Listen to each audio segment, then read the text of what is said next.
Christmas, his New Jersey teams have reached the pinnacle 3 times. But the operative word for Lou Lamoriello for 23 NHL seasons has simply been this: team.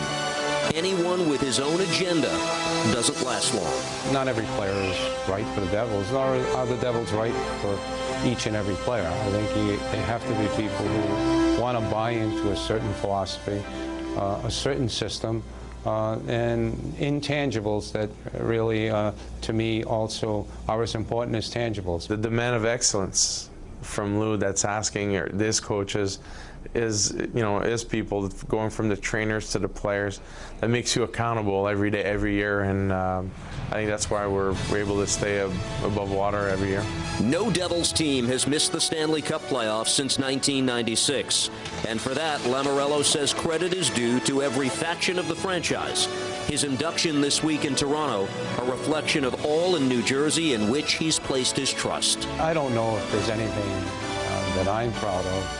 I just think I have been extremely fortunate to be associated and work with the type of individuals that I've worked with. It's really recognition for all the people that you've been with, because there is no way any one individual should be given the credit for any one individual situation.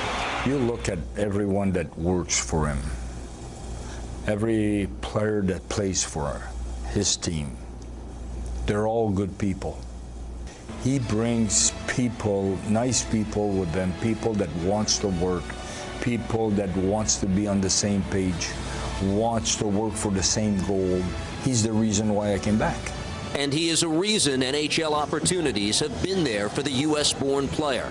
A former coach at Providence and a founder of Hockey East, it's Lamoriello who refused to accept that there was no place for the American player on a stage considered the Canadian national pastime.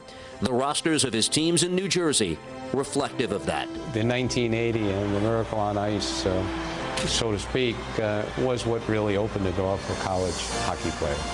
I believe that there were college hockey players who had the ability and the talents to play. And I don't even look at it as American anymore. It's really North American, because our American players are also playing in Canada, and a lot of our college hockey players who are given opportunity are also Canadian. So it's really North American. It's just what their vehicle is to get to the NHL. And college was not looked upon the way junior was, but today it is. 16 years after the miracle at Lake Placid, it was Lamoriello who served as general manager of a team that would produce perhaps the second greatest championship ever for U.S. hockey. I remember the '96 World Cup.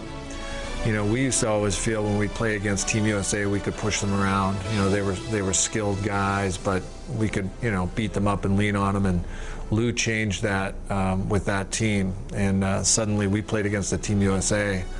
That was big, tough, and strong, and that's been a bit of a mark for them ever since Lou took that team in '96. No general manager was more at the forefront of the European invasion of NHL talent.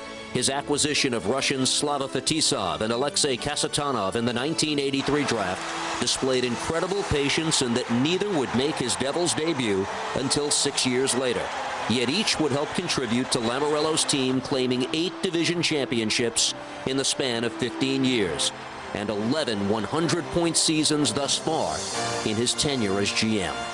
Most people in Major League Hockey thought it was a waste of time to draft them. The difference being was that the Devils were owned by Dr. John McMullen, and he's had a lot of experience dealing in business with Europeans, and he saw a possibility where others didn't, and Lou Lamoriello had the perseverance and grim determination to try to see if something could be done. I think it's well deserved. I think everybody's been talking about him being like the top GM, top hockey guy, and definitely getting recognized with the Hall of Fame is something pretty special, and I'm really happy for him.